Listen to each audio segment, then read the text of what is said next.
తెలంగాణ రాష్ట్ర ఆవిర్భావ దినోత్సవ సందర్భంగా వరంగల్ జిల్లా నర్సంపేట పట్టణంలోని వరంగల్ రోడ్డు కుడలిలో అమరుల స్తూపం వద్ద అమర వీరులకు నివాళులు అర్పించిన అనంతరం నర్సంపేట ఎమ్మెల్యే క్యాంప్ కార్యాలయంలో జాతీయ జెండా ఆవిష్కరణ చేశారు. ఈ సందర్భంగా ఎమ్మెల్యే మాట్లాడుతూ తెలంగాణ రాష్ట్ర ప్రజలు, సబండ వర్గాల ప్రజలు ఉద్యమం చేయడం ద్వారా యూపీఏ ప్రభుత్వం సోనియా గాంధీ నాయకత్వంలో తెలంగాణ ప్రత్యేక రాష్ట్రాన్ని ఏర్పాటు చేయడం జరిగిందని, 10 సంవత్సరాల టీఆర్ఎస్ పాలనలో తెలంగాణ ప్రాంత ప్రజలకు ఒరిగిందేమీ లేదని, నేడు మళ్లీ ఇందిరమ్మ పాలనలో ముఖ్యమంత్రి రేవంత్ రెడ్డి నాయకత్వంలో ఇల్లు లేని ప్రతి కుటుంబానికి 5 లక్షల రూపాయలు ఇందిరమ్మ ఇల్లు నర్సంపేట నియోజకవర్గంలో 3500 ఇండ్లను మంజూరు చేశామని, 175 కోట్ల రూపాయలు నియోజకవర్గంలో ఇండ్లకు ఖర్చు చేస్తున్నామని, మున్సిపాలిటీ పరిధిలో 500 ఇండ్లు 25 కోట్ల పైచిలుకుల రూపాయలు ఖర్చు పెట్టి పేదవారికి ఇండ్లు కట్టించే కార్యక్రమాన్ని చేపడుతున్నామని, ప్రొసీడింగ్ పత్రాలను అందజేయడం జరుగుతుందన్నారు. అంతేకాకుండా రాజీవ్ వికాస పథకంలో నిరుద్యోగులైన యువతి యువకులతో పాటు రైతులకు సైతం లబ్ధి చేకూరే విధంగా ఉపాధి అవకాశాలు కల్పించే విధంగా పథకాలు అమలు చేస్తున్నామన్నారు.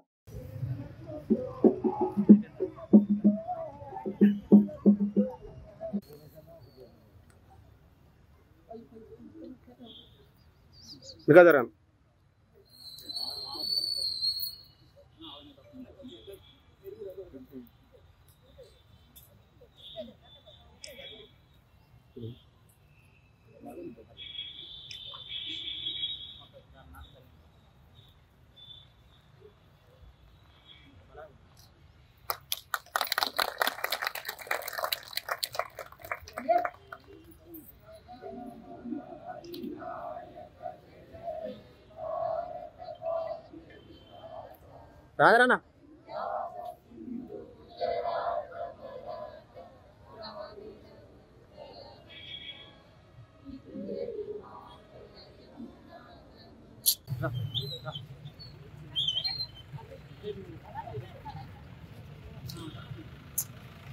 వెనుక బ్యాగ్ తీరా ఇది వెనుక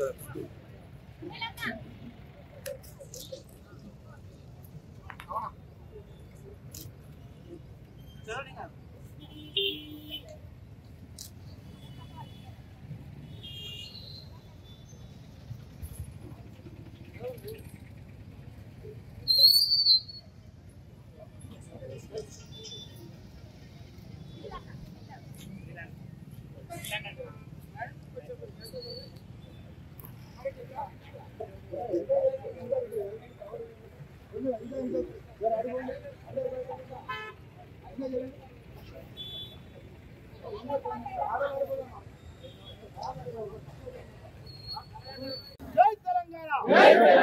జై తెలంగాణ జై తెలంగాణ రాజస్థాన్ సాధిస్తాం అందరి రాజ్యాలను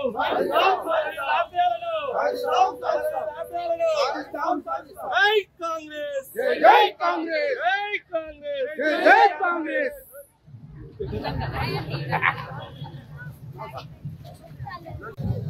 విజయానికి ప్రతిజ్ఞ పాల సునీల్ అనే నేను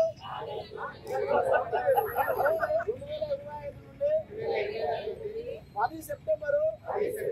2025 వరకు ప్రభుత్వం చేపడుతున్న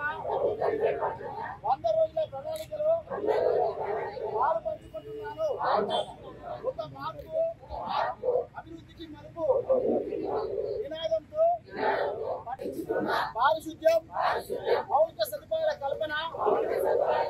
ఆర్థిక వృద్ధి, వన మహోత్సవంతో పాటు